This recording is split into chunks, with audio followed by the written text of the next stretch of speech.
When recording to a digital device, how hot is too hot? Well, to answer that, first we need to take a look at what type of meters digital devices use. They use something called DBFS meters, which is a full-scale meter.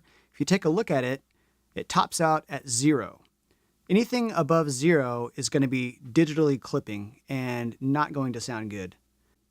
If you're used to working in the analog world and looking at VU meters, that's actually an averaging meter, so it's a root mean squared meter.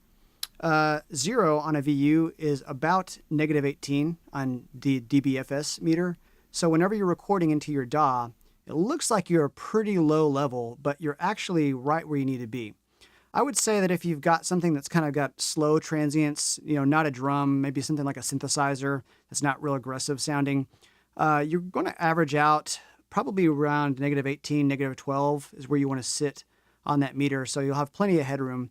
If you're recording drums, make sure you leave some space there too. Your peaks and valleys between there might be more extreme, but that's just because the drums, have that real fast transient response. So I would say you don't want to top out your drum transient, like if you're recording a snare drum or something.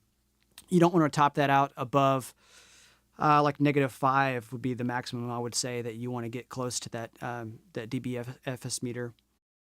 Some people talk about recording and using all the bits when they're recording digitally. I'm going to call that mostly false.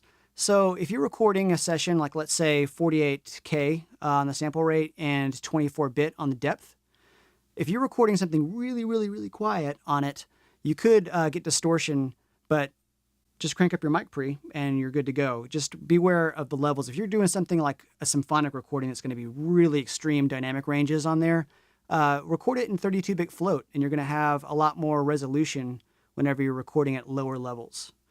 Whatever you're recording, you don't want to be close to 0 on that DBFS meter. So that's just going to sound nasty, and digital distortion is not a good sounding thing. So let's take a look at some clips in Pro Tools and see what this clipping actually looks like and what it's doing to your waveform. So here we have a clip of me talking, and this was recorded at a moderate level. So you can see that this nice wave has a curve to it, and there's not any plateauing happening. So if we take a look at this exact same waveform, I re-recorded it back into the computer to show you what clipping looks like. You can see that this waveform has been chopped off on the top of it. So it's going to sound pretty gross whenever you hear it compared to a really nice, clean version. We're going to be talking about gain staging and what are the appropriate levels. How hot is too hot? We're going to be talking about gain staging and what are the appropriate levels. How hot is too hot? Well, hopefully that cleared up some confusion you had about how loud is too loud on digital recording. And if you have any questions, feel free to write me up in the comments. Thanks.